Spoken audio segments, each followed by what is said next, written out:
We're back. It's your movie review, man. I'm Jeff Johnson. I'm Claude Faitier. And today we're reviewing Malcolm and Marie. Claude? All right, well, Malcolm and Marie is a movie that is streaming on Netflix. It was directed by Sam Levinson, and it stars John David Washington and Zendaya. It is basically a modern black and white movie, and they play a boyfriend and girlfriend who are living together, a longtime boyfriend and girlfriend. And they have he's a movie director. They've just came back from a very successful premiere of his movie. And when they get home, when they get into the house, when they get home, basically the relationship becomes tested because of a fight or misunderstanding that took place during the premiere. And we are basically spending the night viewing this uncomfortable exchange between two people, two very attractive people that we like. And it's kind of like whenever you watch an award show, although this is about his premiere night, but it's almost like you ever watch a reward show and they look that amazing couple of your favorite stars coming down the red carpet, and they look so awesome, and the premiere is great. And then you wonder to yourself, I wonder what's gonna be like when they get back home after the parties and after all the glamour and glitz. What's it gonna be like? Well, this gives you what it's like. Including one thing, those occasional Entertainment Tonight stories where the husband or the wife forgot to thank the spouse. Yes, right. Yes. And this maybe is the what if, right? This is one of the what ifs where the entertainment show goes, ooh, what it's like. He didn't say, and you're asking yourself, well, I wonder what really would happen if, he forgot and what really happened. Well, this takes us to that story, right? My understanding it's a COVID-19 film. I think we will look back years later and say, oh, wasn't it one of those COVID-19 films? Because limited cast, all in one place. In many ways, it's kind of like if you don't think of it as a COVID-19 film, you'll certainly get the theatrical aspect of it. That's something that could have been done as a stage play. Definitely. Right? Two actors, essentially one set. The set is two glamorous actors who are young and up and coming. I think the key about the young is just about how they're on the come up, right? John David Washington, is hitting his strides in films. His films are coming out right after the other. See our review of Tenet that we did, but she's had several other films that Claude and I have liked and we'll be reviewing on here. Black Klansman. Yes. He's well on his way. And Zendaya, in my household, Zendaya has just, is a child star converting into an adult star. Very hard transition throughout history for Hollywood people to do that, and she's doing it with great capability. She's a person that Essence magazine put on the cover along with many of the Hollywood civil rights activist greats, saying that she's one of those, the next generation. And they didn't do that like last year. They did that like 2 years ago. So she was even younger when they did that. She is, already, a shooting star, right? She's on her way up and up. And she's just already been nominated for serious cable series, Euphoria. Where, it's multi people in the Euphoria cast. I haven't seen all of Euphoria, by the way, but I know she's nominated for performances that got her prominently on the poster on it. So that whole transitioning from the Disney kid, she had at least 2 Disney shows. And the one we loved in our household was Casey Undercover. Love it, love it, love it, love it, love it. Casey Undercover is great, but she had one even before that, which is a dancing, singing show, supposedly set in Chicago. So again, moving from a Disney kid to a serious adult actor is not an easy transition. No, it is not. And I'm so glad that you mentioned that you were talking about her work in Euphoria and here. Because what's interesting is that Sam Levinson is also the creator of Euphoria and is the creator of this movie. So I'll immediately I'll immediately go into it. What was really the real weird thing that, you know, in terms of thinking about this, you know, again, in terms of her, you know, their working relationship, I don't know if it seemed like it's an interesting working relationship. And it sort of honestly reminded me of when Francis Ford Coppola was sort of delving into sort of like the youth market, you know, after he did, you know, Apocalypse Now, he had to do like The Outsiders and Rumblefish. And Euphoria is basically, you know, yeah, it's a, you know, amazing HBO, it's amazing HBO Max show, definitely sort of dealing with a lot of teenage issues, you know, in terms of bullying, sex, drugs, you know, just social media. So it definitely is something that is sort of speaking to the young, you know, to the younger kids.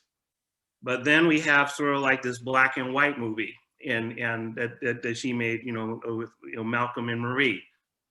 And again, doing the comparison with Francis Ford Coppola, he had done The Outsiders, which was definitely sort of like a youth, you know, sort of like a youth-oriented. It was adaptation of a teenage, you know, novel, The Outsiders by S.E. Hinton. That one was definitely sort of like, you know, younger kids wanted to see that adapted, and in fact, a class had written him to adapt the movie. But he also ended up doing Rumblefish, which was basically a very interesting black and white existential gang movie, which was definitely just more like a European style movie that was geared towards adults. So I'm just sort of gonna, you know, tie this in.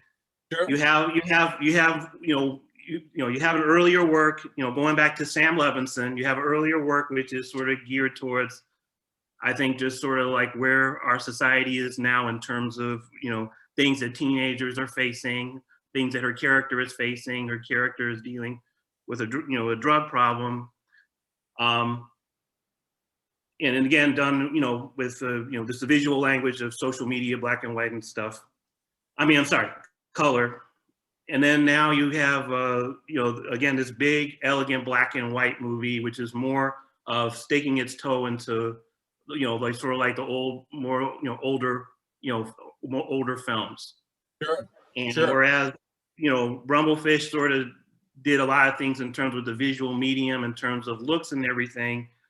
I think that this movie sort of, you know, there are definitely echoes of a lot of great movies that are throughout this movie, most of them being black and white. And yes, it's a film that's setting itself up for greatness visually, right?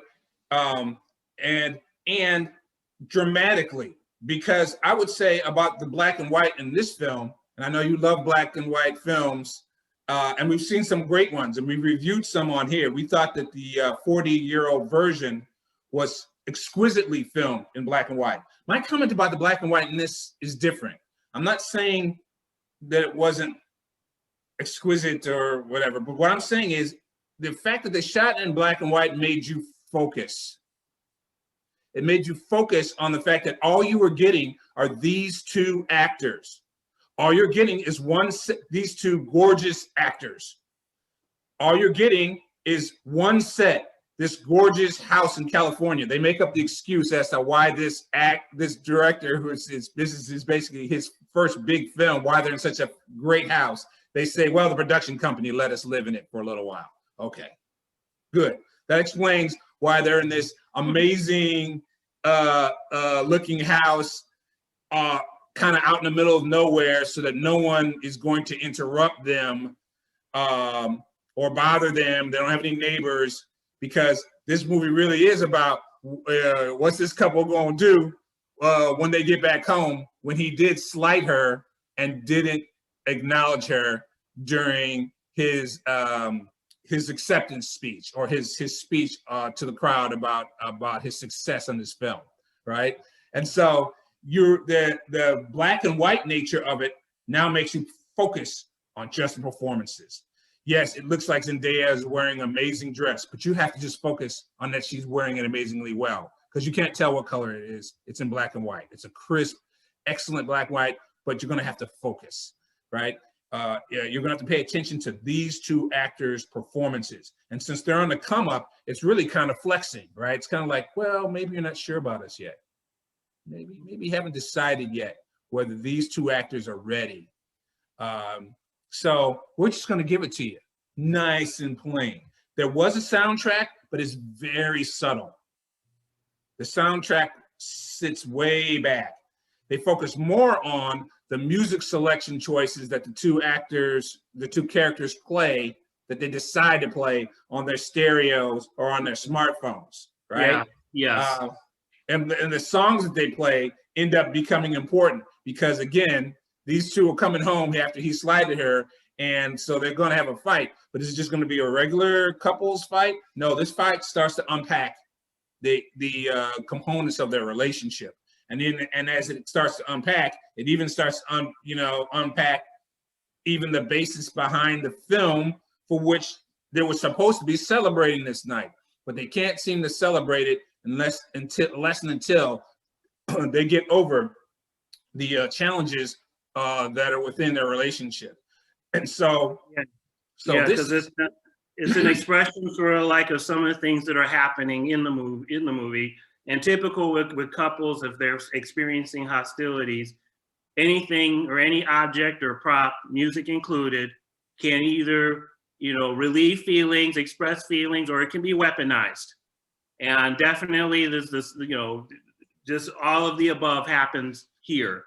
Even at a certain point where the character is pointing out, just his need to play a certain song earlier on, but then she participates because she chooses another song later on. And so the movie is also sort of like aware of not just sort of like the theater play in terms of the movie audience, but the theater play in terms of how we deal with each other. Right. Did they play the songs just for soothing and dancing, or maybe to make a jab? Or maybe they did think they were doing it for soothing and dancing, and your partner isn't buying it. Yeah. It is in fact triggered by your music selection and not mellowed out. This is a drama romance. That's how they build it, right? As a drama romance. Maybe it's more accurately saying it's a romantic drama, because it really is about the drama in their relationship. And we as an audience spend one uncomfortable night, right? We have to wait. We have to stay with them until the dawn of this very uncomfortable night, where John David Washington's character, slights his mate, slights his longtime girlfriend, but really kind of exposes a much deeper set of conflicts between the two of them in a relationship, and they unpack them in front of us. They think they're alone, right? Because it's just the two of them. And so we, the audience, are given this very, very intimate, very close in shot, very intimate time with them, even as they're in this, gorgeous big house out in the middle of nowhere. And they spend a little time outside, but it doesn't matter, because in the end, it's just about those two. And as I mentioned, and we're stuck with having to focus on their relationship, and they're forced to focus on their relationship and what's going right with it and what's not going well with it. I really like the observations that you made about the house. And another thing I was just clicking on was something that you just said: we have to wait until the dawn. Yes.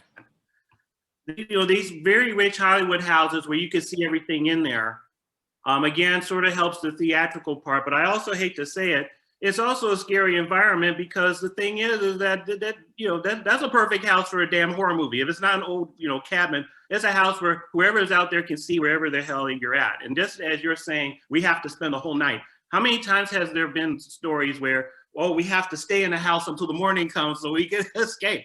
So, right. So I mean, so I'm just glad they said that, because I was even thinking, because there's a certain, I hate to say, there's a certain horror element. The house looks very nice, but I honestly am not a sucker for someone, looking at the house and seeing where I cook, what I eat, where I watch TV, Right, and all that type of stuff. This is one of those setup where, you know, if somebody wanted to excuse the expression, come and kill you, this is exactly the house where you just. It's the perfect house for it. They're in the middle of nowhere. There's no one coming to help. Yes.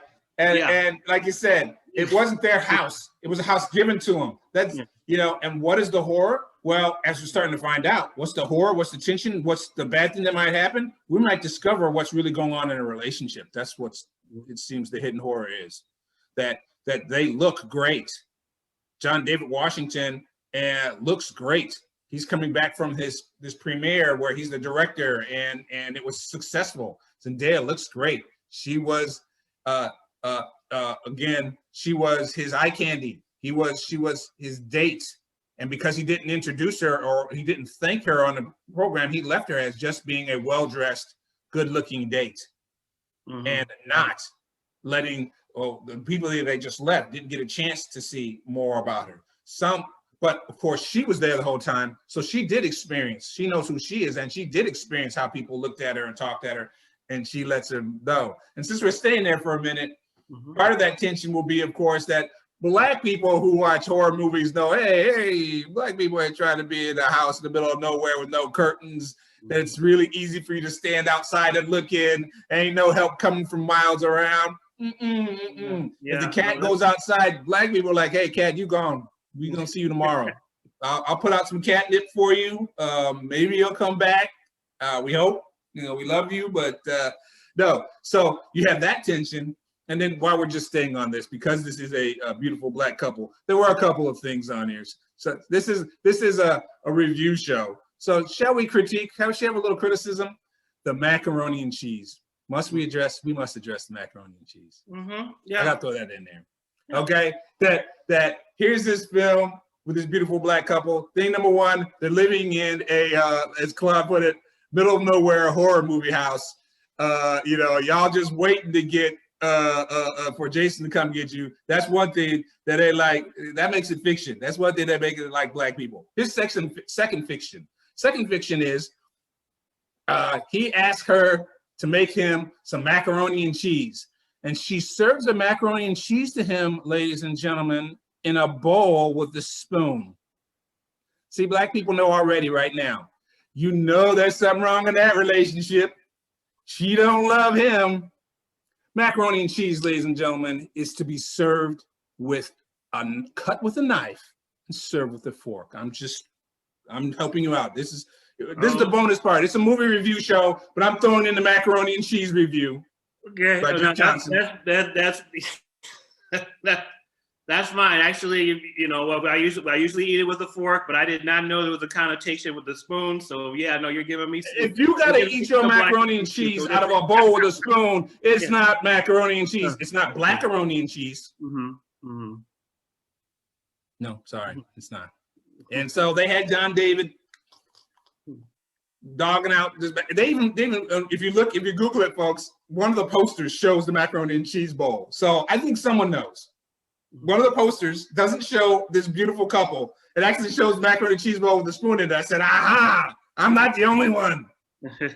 There's trouble in this relationship. Oh, okay. You want to keep you a Black man, girl, you better get you a macaroni and cheese served in a casserole. Ladies and gentlemen, so in conclusion, to save your relationship and not have a long drag out fight till the dawn like Malcolm and Marie, serve your man macaroni and cheese with a fork. Okay. But back to that's good to know, and I'm in a very good place. So thank you. Because so you know it's gonna be downhill from there. They're gonna be fighting. Well, you know what? I was actually paying more attention to the way she cut the butter and the way she sort of put the stuff in there. You know, so. I'm glad that you added, because I could add spoon now to props that were used. I'm going back to going back to sort of like the just sort of the reviewing just the reviews. I definitely just saw echoes of a bunch of different things, and I'm not and definitely the uncomfortable nature of the relationship. I definitely sort of was reminded of Who's Afraid of Virginia Woolf. It was a movie by Mike Nichols made in 1966 about a university professor. And he has sort of goes into emotional warfare with his wife as they have a couple of invited guests visiting their homes, a new professor.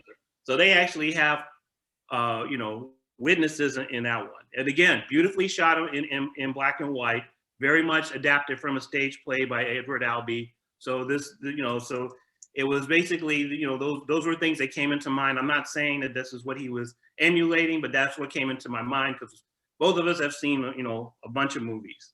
I also definitely thought about the black and white movie by John Cassavetes, Shadows, where you have a director who does a movie about, a couple brothers and a young sister. John Cassavetes, basically is a white director who decided to direct, this independent film about this black family. And you have an older brother who's struggling in the music business. You have another brother who's carrying a trumpet, but you don't ever see him performing with any jazz clubs in New York. And you have a young sister who's extremely light, basically passing for white. And she gets into a relationship with somebody who does not realize that she's, African American. So John Cassavetes is definitely just, a landmark master, filmmaker who's made, a lot of movies on his own terms and was like, forget the Hollywood system. And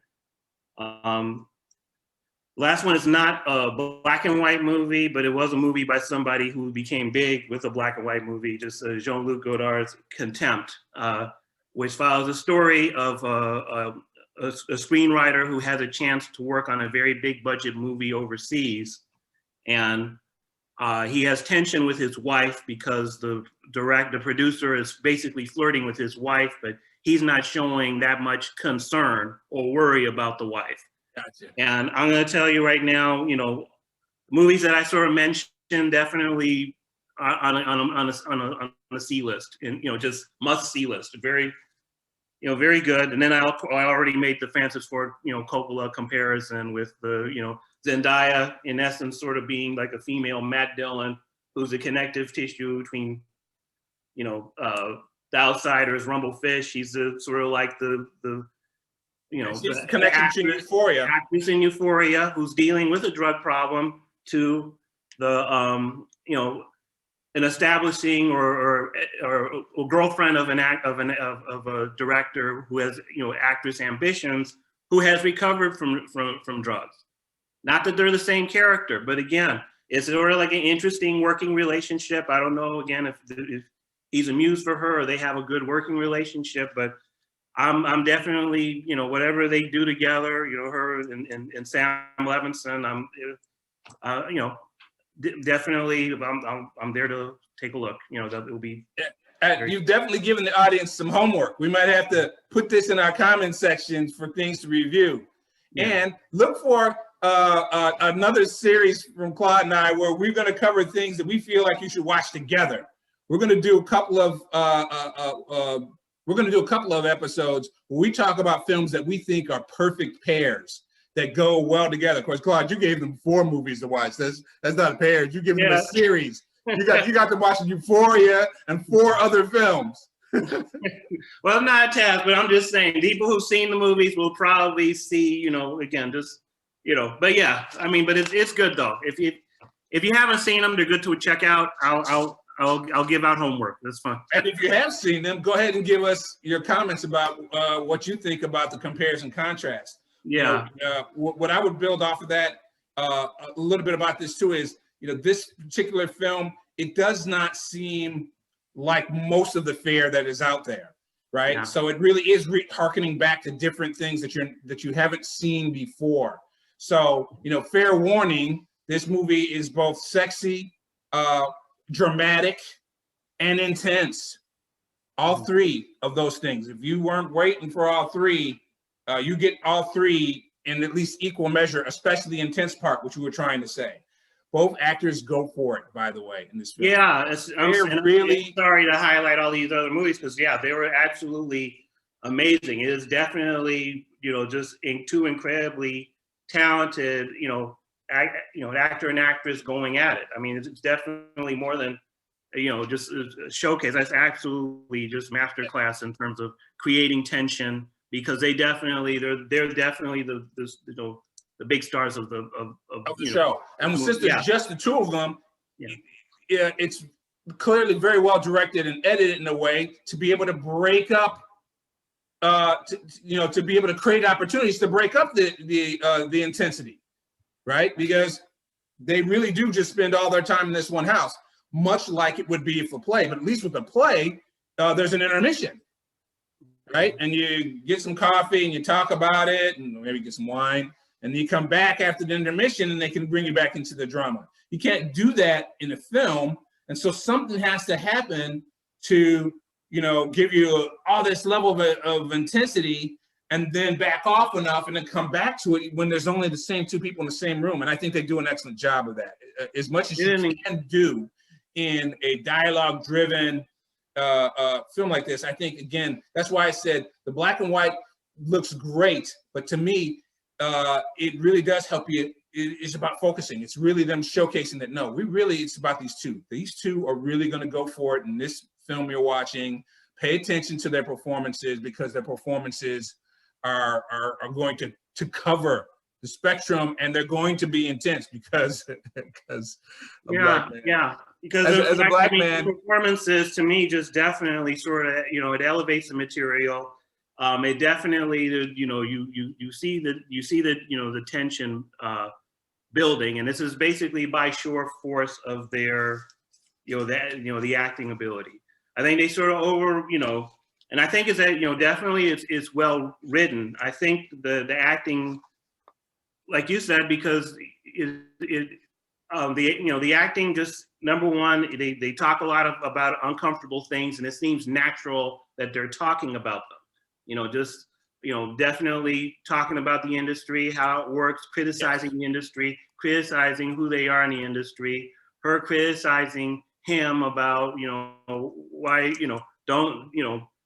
you're a product of this. This is something you're looking for. Why are you pissed off that the, critic praised your work? Or, why are but then he brings it back, he brings it back to her. And I would honestly say, if there's any little criticism, I would definitely say that, they definitely build the dialogue amazing, but there's a certain point where it appears to have, a certain rhythm, which sort of in a way makes you aware that somebody is craftfully writing this. But their acting makes everything seem natural. So they are sort of, in a way, bringing, I don't mean to sound, jazzy, but they're bringing, a little more energy to the thing, and just sort of, just bringing the characters to life in an amazing way. Absolutely. I couldn't say it better than that about Malcolm and Marie. So this is what we think about Malcolm and Marie. What do you think about Malcolm and Marie? Give us a comment, and let us know. And we will be with you next time to review another film. We are your movie review men. I'm Jeff Johnson. I'm Claude Fatier.